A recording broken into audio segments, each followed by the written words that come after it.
Bana, ni mara chache sana kuona yani mtu wa Simba akaenda kushiriki jambo la Young Africans kwa furaha kabisa, au mtu wa Young Africans akaenda kushiriki jambo la Simba kwa furaha kabisa.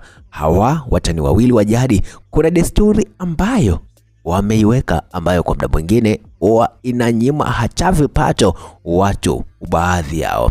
Mwingine anaona kwamba kuna kitu nimekipata Young Africans kama mchongo nikafanya wakati mimi ni mwana Simba. Haiwezekani kabisa.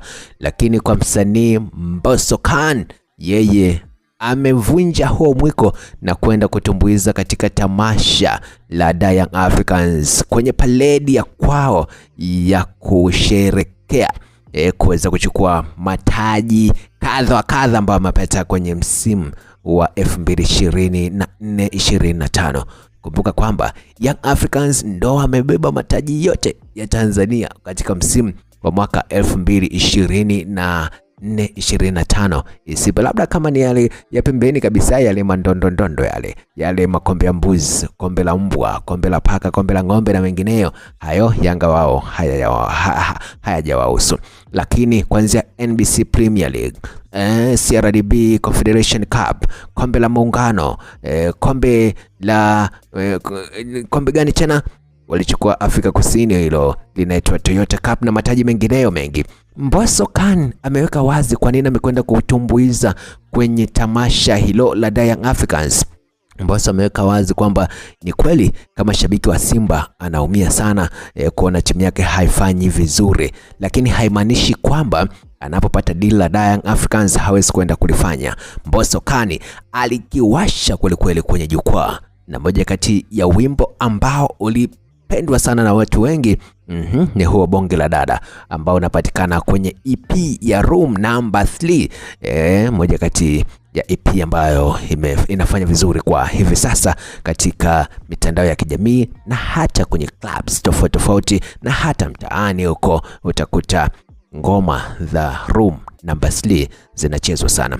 Mbosso Khan ameweka wazi kwamba yeye kilichompeleka kwenda kutumbuiza ni kwa sababu ya heshima ambayo mashabiki wake wa muziki, achana na mambo ya soka, mashabiki wake wa muziki, hata wale ambao ni mashabiki wa Young Africans wamekuwa wakiitoa. Kwa hiyo yeye alichoangalia ni kwenda kuwafurahisha mashabiki wake wa muziki, ambapo sasa hapo ndo nawapata mashabiki wa Yanga, mashabiki wa Simba, japokuwa shughuli ni ya Young Africans, lakini anaamini mashabiki wake wa muziki pia wapo pale. Ndio maana amekwenda kuwapa burudani ya kutosha kweli.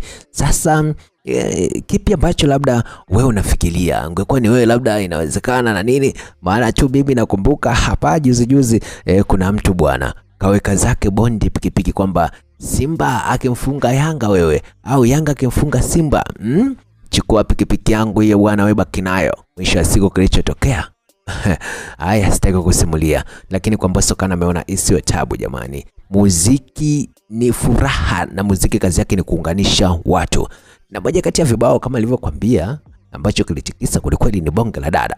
Unajua Bonge la Dada ile ni moja kati ya ngoma ambayo ina trend kwa hivi sasa mitandaoni kutokana na style ya uchezaji ya huyu mwanadada mwenyewe, ambaye hivi sasa jina la wimbo ndo lishakuwa jina lake. Sasa jina lake halisia hadi sikiki hivi sasa, Bonge la Dada. Unaona? Sasa wewe hebu nipe maoni yako.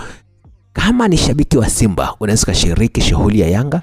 Kama ni shabiki wa Yanga unaweza kushiriki shughuli ya Simba? Niandikie kwenye eneo la kutolea maoni hapo, nami nitafurahi kweli na mambo yatakwenda vyema.